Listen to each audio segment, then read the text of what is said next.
Oh, bravo Cyril. Pierre, quelques questions à notre lauréat. Bah, moi, je trouve ça très, très Oui, passionnant. des applaudissements, Oui, des applaudissements nourris. Voilà, merci. D'abord, bravo, effectivement, parce que, au fond, moi j'ai travaillé longtemps dans les télécoms et apporter la solution la plus efficace au plus près, c'est toujours une difficulté. Le fameux last mile, le dernier kilomètre du réseau, il est super compliqué à faire. Et c'est pareil pour le service.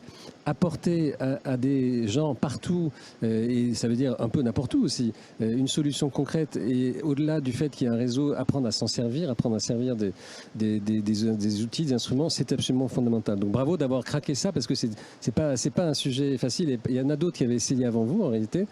Et donc moi ma question c'était plutôt comment on peut scaler, quoi, comment on peut grandir, comment vous allez apporter ces solutions à plus de gens. Alors très simplement, on a de très grandes ambitions. Pour le coup, je pense que c'est aussi pour ça que le jury apprécie notre projet. C'est qu'on ne veut pas juste faire quelques camions dans l'Oise, là où on est actuellement. Je me permets juste de le poser deux petites secondes, je suis plus à l'aise avec les mains libres. Puisque l'Oise, c'est une chose, mais c'est quand même un territoire plutôt bien doté. On a 3 pôles urbains importants. En réalité, il y a bien d'autres zones et des zones bien moins desservies.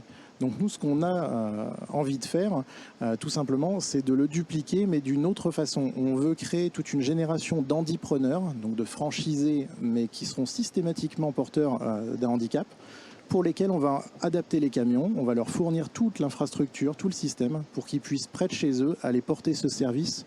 Et donc nous, on a une petite phrase pour ça, c'est de dire qu'on utilise l'inclusion de personnes handicapées éloignées de l'emploi pour faire diminuer l'exclusion numérique en ruralité. Bravo, parce que l'impression que ça donne, c'est que vous allez utiliser l'effet réseau pour apporter l'accès au réseau. Donc c'est une bonne idée. Oui, et j'avais envie de dire, Pierre, en fait, c'est un peu 3 en 1. C'est qu'avec une solution, tu règles la question de la ruralité, de l'accès au digital et de l'inclusion du handicap. Exactement. Donc c'est une solution 3 en 1 en fin de compte. Hein. C'est tout à fait remarquable. Et c'est pour ça que le jury vous a décerné ce prix. Encore quelques applaudissements. Et nous espérons effectivement pouvoir, dans le futur, que vous recevrez beaucoup de prix, le prix de l'entrepreneur de l'année par exemple, ou le prix d'autres.